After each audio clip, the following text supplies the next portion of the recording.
Beaucoup, Hélène, devant le tribunal des affaires sociales de Saint-Brieuc cette fois.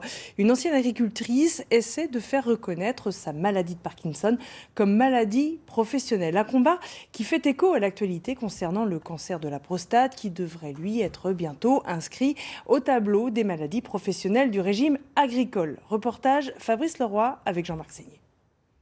Donc on attend la décision le 27 janvier, on l'attend sereinement. Et puis, soulagée à la sortie de l'audience. Depuis 10 ans, Gisèle Garot, ancienne agricultrice dans les Côtes-d'Armor, souffre de la maladie de Parkinson. Aujourd'hui, elle veut la faire reconnaître comme maladie professionnelle. Aujourd'hui, je suis malade, certes.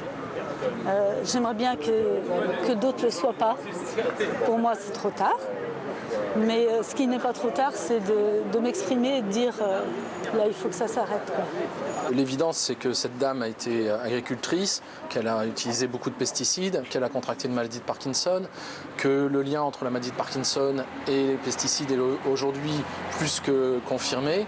Et malgré ça, pour des raisons de procédure, on est obligé de batailler devant le tribunal. Donc bon, on espère que ça va se régler le plus rapidement possible, surtout, et dans un sens favorable.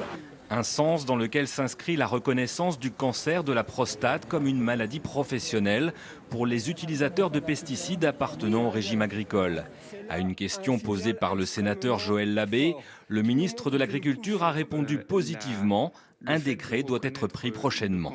C'est intéressant d'un point de vue, on va dire, financier, parce que ça va apporter une aide financière aux gens.